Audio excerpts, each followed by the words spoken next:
est-ce qu'on peut revenir en Gilgoul pour s'élever encore plus? Je m'explique. Arrête, on n'arrête pas de dire que le Gilgoul, la réincarnation, c'est pour revenir et pour arranger quelqu'un qui a volé. Et que ce monsieur qui a volé, il va rembourser son argent et il va revenir.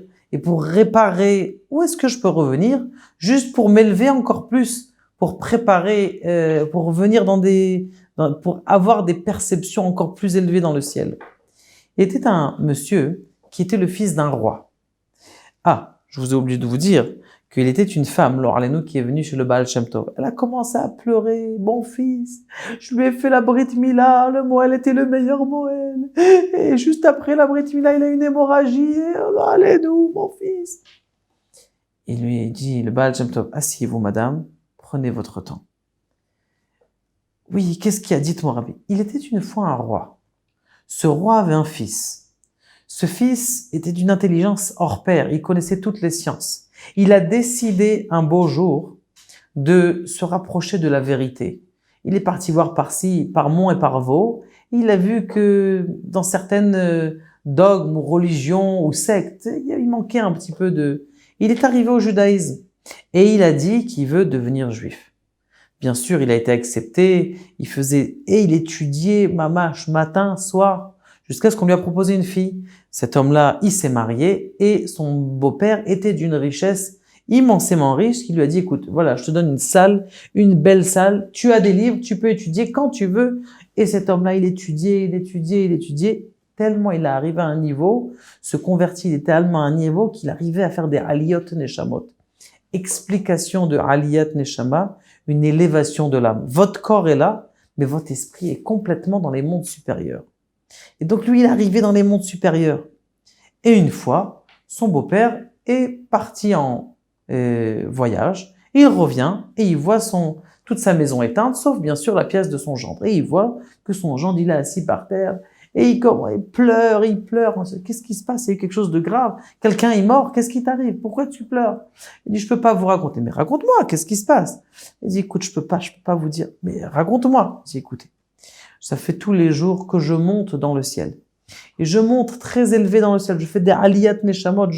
Je sépare mon âme de mon corps. J'arrive dans des yeshivas, d'une yeshiva à une autre. C'est quoi les yeshivot où on étudie en haut? Eh bien, tout simplement, des yeshivot de lumière. Il y a une lumière qui est comme... Il y en a un qui a expliqué, il a dit comme ça. C'est comme votre mère, elle prend un bébé dans ses bras. Elle aime son bébé. Elle le prend dans ses bras, elle l'aime de tout son cœur.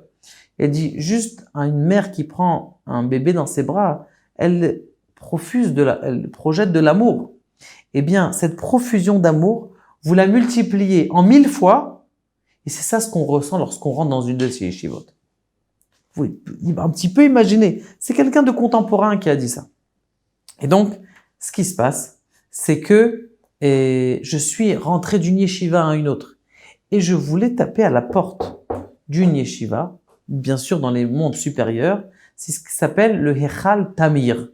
C'est un endroit. Et le shomer à la porte, il me dit, écoute, tu peux pas rentrer. Pourquoi je peux pas rentrer? J'ai fait un péché? Tu n'as fait aucun péché. Mais quoi? Qu'est-ce qui m'arrive?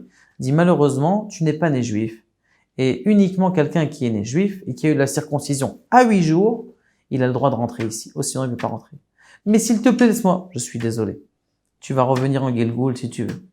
Bon, ce qui s'est passé, c'est que ce garçon, il a continué à sa vie et bon, il est mort après 120 ans. Baal Shem Tov, il dit à cette femme, il dit, écoute madame, écoutez cet homme-là, il est revenu en Gilgoul, ce fils du roi, il est revenu en Gilgoul dans votre fils. Et il fallait juste qu'il ait la circoncision pour rentrer dans le Echal Tamir. Il a fait une faute? Aucune faute.